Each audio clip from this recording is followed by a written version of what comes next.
जय हिंद। देखते हैं कैबिनेट मिशन, संविधान सभा और अंतरिम सरकार का गठन। कैबिनेट मिशन ये आता है 1946। ये ब्रिटेन के लेबर पार्टी के प्रधानमंत्री एटली ने यह घोषणा किया था कि 1948 में हम हिंदुस्तान छोड़ देंगे। तो कैबिनेट मंत्री जो प्रधानमंत्री थे, इंग्लैंड के जो प्रधानमंत्री थे, उन्होंने 3 लोगों को भारत भेजा। उन 3 मंत्रियों को भारत भेजे, उन्हें हम क्या कहते हैं? Cabinet mission. 3 मंत्रियों को उन्होंने भारत भेजा। किसने भेजा था? जो इंग्लैंड के पीएम थे, अपने 3 मंत्रियों को भारत भेजे, उसे हम कहते हैं कैबिनेट मिशन। 3 लोगों को भारत भेजे। कौन कौन थे? पहले थे क्रिप्स, दूसरे थे अलेक्जेंडर, तीसरे थे लॉरेंस। ये जो कैबिनेट मिशन था, कैबिनेट मिशन, उसके लॉरेंस क्या थे? अध्यक्ष थे। कैबिनेट मिशन ने 2 प्रावधान रखे थे। पहला, संविधान सभा का गठन होगा और अंतरिम सरकार बनेगी। संविधान सभा में कितने सदस्य? 389। आपको पता होगा कि 1947 में पाकिस्तान यहाँ से चला जाता है, पाकिस्तान अपना स्वतंत्र देश अलग बना लेता है, तो इसमें से 90 सदस्य छोड़ देते हैं। ठीक है, 992, 299 सदस्य बचे। अब इसमें कितने महिलाएं थी टोटल? अगर 389 में देखोगे तो 15 महिलाएं सदस्य थी। अगर हमारा जैसे संविधान हमारा जैसे बन गया तो केवल 12 महिलाओं ने ही हमारे संविधान पर सिग्नेचर किया था और 284 टोटल लोग थे। यहाँ पर पूरा हम लिख रहे हैं जिससे समझ में आ जाएगा। जैसे देखो, टोटल सदस्य कितने थे? 389। जैसे हमारा संविधान बन गया था, उस पर केवल 284 लोगों ने सिग्नेचर किया था और 8 महिलाएं ने सिग्नेचर किया था। संविधान सभा में पूछ देगा कितनी महिलाएं थे, तो आप बताएंगे 15। ये पूरा ब्यौरा दिमाग में आपके बैठ गया होगा। कैबिनेट मिशन कब आया? कैबिनेट मिशन 1946 में आया। इंग्लैंड के लेबर पार्टी के प्रधानमंत्री थे एटली ने यह घोषणा किया था कि 1948 तक हम हिंदुस्तान छोड़ देंगे। तब तक आपको एक संविधान बनाना पड़ेगा। आप कैसे सरकार चलाएंगे? इसके लिए संविधान बनाना जरूरी पड़ेगा। इस संविधान को बनाने के लिए इटली ने 3 सदस्य को भारत भेजे। उन 3 सदस्यों को कहते हैं कैबिनेट मिशन। कैबिनेट मिशन के तहत 3 सदस्य को भारत भेजे। पहले थे क्रिप्स, दूसरे थे अलेक्जेंडर, तीसरे थे लॉरेंस उस कैबिनेट मिशन का अध्यक्ष था। कैबिनेट मिशन ने 2 प्रावधान रखे थे। एक पहला संविधान सभा, दूसरा अंतरिम सरकार का। अंतरिम सरकार का भी गठन हुआ था, जिसमें से जवाहरलाल नेहरू प्रधानमंत्री थे, बलदेव सिंह रक्षा मंत्री थे, सरदार पटेल गृह मंत्री थे, श्रम मंत्री जगजीवन राम थे। ये सब सारा आगे दिया होगा, सारा बताएंगे इसमें आपको एक एक चीज़ के। इस तरह आपके दिमाग में ये कहानी पूरा बैठ गया होगा कि कैसे आया, फिर संविधान सभा कहाँ से आया, फिर अंतरिम सरकार कैसे बना। देखते हैं, ब्रिटिश प्रधानमंत्री एटली, जो कि लेबर पार्टी के थे, द्वारा भारतीय नेताओं से बातचीत के लिए किस संसदीय दल का गठन किया गया था? कैबिनेट मिशन का। कैबिनेट मिशन कब भारत आया? 24 मार्च 1946 को, मार्च में आया था 1946 को।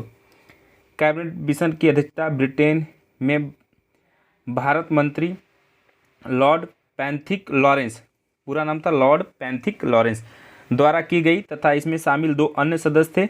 कौन थे? एक क्रिप्स थे, एक अलेक्जेंडर थे। कैबिनेट मिशन के भारत आगमन के समय कांग्रेस के अध्यक्ष कौन थे?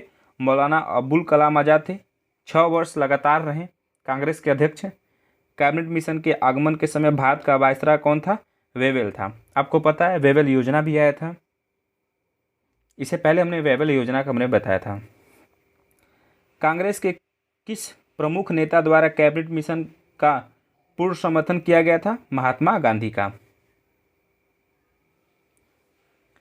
आगे देखते, कैबिनेट मिशन के प्रमुख प्रावधान। भारत की एकता बनाई रखी जाएगी। मुस्लिम लीग की पाकिस्तान की मांग अस्वीकार कर दी गई थी। कुछ प्रावधान थे। भारत एक संघ होगा जिसमें ब्रिटिश प्रांत तथा देसी रियासत शामिल होंगे। संविधान सभा का गठन किया जाएगा जिसमें प्रांतीय विधानसभा तथा देसी रियासतों के प्रतिनिधि शामिल होंगे। देसी रियासत जिसमें रजवाड़ा लोग थे। आपको पता है आखिरी में 3 थे, क्योंकि हमारा 550 इसी के आसपास हमारा देश, इतना देशों में हमारा भारत टूटा हुआ था, तो पटेल जी ने सभी को एक किया, पर 3 ऐसे थे जो मान नहीं रहे थे। एक हैदराबाद, दूसरा जूनागढ़, तीसरा जम्मू कश्मीर। पटेल जी ने ऐसा चाँपा ना कि तीनों एक हो गए। कैबिनेट मिशन योजना को स्वीकार करके मुस्लिम लीग द्वारा प्रत्यक्ष कार्रवाई दिवस कब मनाया गया था? 16 अगस्त 1946 को। तो मुस्लिम लीग द्वारा प्रत्यक्ष कार्रवाई दिवस कब मनाया गया था? 16 अगस्त 1946 को। कई बार पूछता है। प्रत्यक्ष कार्रवाई दिवस के दौरान हुए हिंसक घटनाओं को शांत कराने के लिए गांधी जी कहाँ गए थे? नोआखाली यानी वर्तमान बांग्लादेश में गए थे। मुस्लिम लीग था अपना, इसको आज़ादी का नहीं पड़ा, इसको ना शुरू से बस पाकिस्तान पाकिस्तान पाकिस्तान पाकिस्तान कुत्ता के नहीं। नोआखाई में महात्मा गांधी के विवेक एवं साहस को देखते माउंटबेटन द्वारा उन्हें कौन सी उपाधि दी गई थी? One man boundary force. वर्ष 1922 के कांग्रेस अधिवेशन में किसके द्वारा यह विचार प्रस्तुत किया गया कि भारतीय संविधान भारतीयों की इच्छा अनुसार होगी? तो हमारे महात्मा गांधी। महात्मा गांधी 1924 के बेलग्राम में अध्यक्ष थे कांग्रेस के। संविधान सभा के गठन का प्रावधान किस मिशन के अंतर्गत किया गया था? तो कैबिनेट मिशन, जो कि 1946 में। ऐसा आप हमेशा डेट याद किया कीजिए, कैबिनेट मिशन कब आया था ना, भारत छोड़ो आंदोलन कब हुआ था, क्रिप्स प्रस्ताव कब आया था, आप ये सब चीज़ें हमेशा याद किया कीजिए। मुख्यतः मोटा मोटा डेट याद जरूर किया कीजिए। कैबिनेट मिशन योजना के अनुसार जुलाई 1946 में संविधान सभा का चुनाव होता है ना, जिसमें प्रांतों के लिए 296 सदस्यों के लिए ये चुनाव हुए। कांग्रेस 208, मुस्लिम लीग 73, यहाँ भी लात खा गई, तथा 15 अन्य दलों और स्वतंत्रता उम्मीदवार निर्वाचित हुए थे। टोटल सदस्य 389 थे। संविधान सभा का पहला सत्र कब आयोजित किया गया था? 9 दिसंबर 1946 को।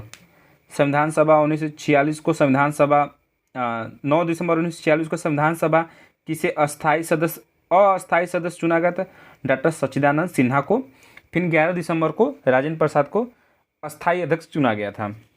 लिखा भी है 11 दिसंबर 1946 को संविधान सभा की दूसरी बैठक में किसको अस्थाई अध्यक्ष चुना गया था? राजेंद्र प्रसाद को। पॉलिटी पढ़ेंगे तब भी यहाँ पर आता है। पॉलिटी और इतिहास का ये पोर्शन सेम होता है। जैसे कहीं कहीं देखते हैं संविधान विकास इतिहास में भी होता है, कहीं इतिहास में भी पढ़ाया जाता है, कहीं पॉलिटी में भी पढ़ाया जाता है। वायसराय वेवेल द्वारा किसे अंतरिम सरकार बनाने का निमंत्रण किया गया था? जवाहरलाल नेहरू को। अंतरिम सरकार बनाने का निमंत्रण किसे दिया गया था? जवाहरलाल नेहरू को। अब वही बनाएंगे। जवाहरलाल नेहरू के नेतृत्व में अंतरिम सरकार का गठन कब किया गया था? 2 दिसंबर 1946 को। अंतरिम सरकार कब तक रहा था? 1946 से लेकर 1951 तक रहा। इसके बाद 1952 में आम चुनाव हुआ। लियाकत अली सहित मुस्लिम लीग के 5 सदस्य कब अंतरिम सरकार में शामिल हुए? 26 अक्टूबर 1946 को। अब अंतरिम सरकार का मंत्रिमंडल देख लेते हैं, किसके हाथ में था, कौन सा विभाग। मंत्रिमंडल यानी किस कार्य के लिए कौन सा विभाग है। जैसे कि आज हमारे रक्षा मंत्री विभाग किसके हाथ में है? राजनाथ सिंह। गृह मंत्री अमित शाह। ऐसे ही बनाया गया था। जवाहरलाल नेहरू कार्यकारी परिषद के उपाध्यक्ष, विदेश मामले तथा राष्ट्रमंडल से संबंधित मामले। वल्लभ भाई पटेल गृह, सूचना एवं प्रशासन विभाग तथा रियासत संबंधित मामले, इन्हीं को एक करने की जिम्मेदारी दिया गया था। बलदेव सिंह रक्षा विभाग, जॉन मथाई उद्योग एवं आपूर्ति विभाग, सी राजगोपालाचारी शिक्षा विभाग, CH भाभा कार्य खान तथा बंदरगाह, राजेंद्र प्रसाद खाद्य एवं कृषि विभाग, आसफ अली रेल विभाग, जगजीवन राम श्रम विभाग, लियाकत अली खां वित्त विभाग। अशफाक उल्लाह खां पहले मुस्लिम क्रांतिकारी थे जिन्हें स्वतंत्रता संघर्ष के दौरान फांसी दिया गया था। ऐसे भी कुछ हमारे लोग थे और कुछ ऐसे भी लोग थे जो मुस्लिम लीग का रट्टा मारे थे। अरे यहाँ पर सब भारतीयों से जितने थे 1940 में जिन्ना, इसको पाकिस्तान का दम रट्ट दिमाग में पड़ गया था इसको। यहाँ पर बाकी लोग कैसे इन अंग्रेजों से छुटकारा पाना, कैसे हम लोगों को आगे बढ़ना है, भारत छोड़ो आंदोलन किया गया। कैसे हम लोगों से इन लोगों से ब्रिटिश वालों से कैसे हम लोग आज़ादी पाएँ। इनका नहीं, इनका तो अलग था रोना। ठीक है, ये हमने देख लिया कैबिनेट मिशन, संविधान सभा और अंतरिम सरकार। देखिए हम किस तरह से हम अब आज़ाद हम हो रहे हैं।